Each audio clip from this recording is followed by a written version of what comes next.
지난 6월 여의도튜브 삼성 제발 좀 달라 원하는 거 다 줄 테니 화웨이 초유의 굴욕이라는 영상에서 미중 무역 분쟁 여파로 위기에 처한 화웨이가 삼성전자에 5G 칩셋 생산을 요청했다는 기사를 전해드린 바 있는데요. 결국 화웨이는 미국의 압력에 굴복해 다음 달에 자사의 주력 반도체 칩세트인 기린을 생산 중단한다고 중국 경제전문지 차이신이 8일 보도했습니다.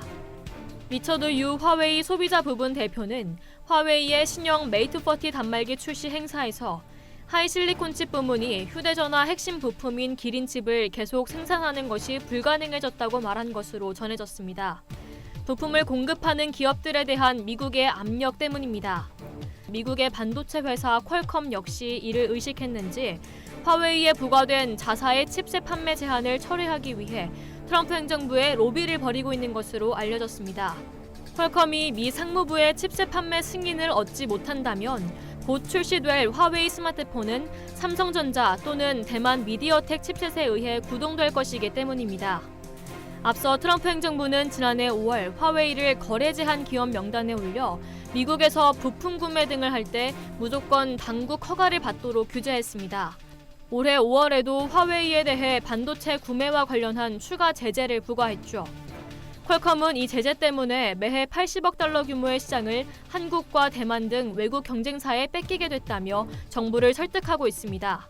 퀄컴은 미국 정부의 수출 금지 조치는 5G 칩셋 시장의 점유율에 급격한 변화를 일으키고 미국의 칩 연구와 리더십에 걸림돌이 될 것이라며 이는 미국의 국익에 용납할 수 없는 결과라고 말했습니다. 퀄컴은 특히 수출 금지로 이득을 볼 외국 기업으로 한국의 삼성전자와 대만의 미디어텍을 지목했습니다. 화웨이는 미중 무역 갈등 이후 자국에 대한 판매 집중도를 높이며 시장 점유율을 급격히 높여가고 있습니다. 화웨이의 중국 스마트폰 시장 점유율 급상승은 퀄컴 칩을 사용하고 있는 샤오미, 오포 등 중국 스마트폰 업체의 시장 점유율 감소를 의미하죠. 즉 퀄컴은 화웨이가 더 이상 자체 칩을 만들지 않는 상황에서 퀄컴이 화웨이에 칩을 판매하지 못하면 화웨이 시장 점유율 증가율만큼의 칩셋이 삼성전자나 미디어텍과 같은 경쟁자들에게 돌아가게 된다는 논리를 펴고 있는 것입니다.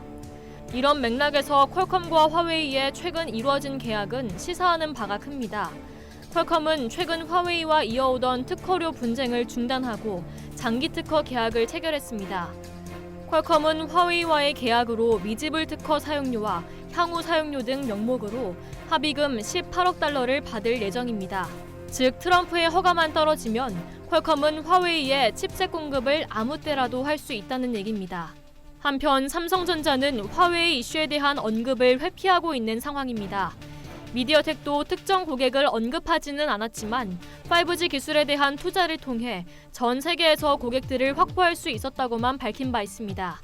이상 여의도튜브였습니다.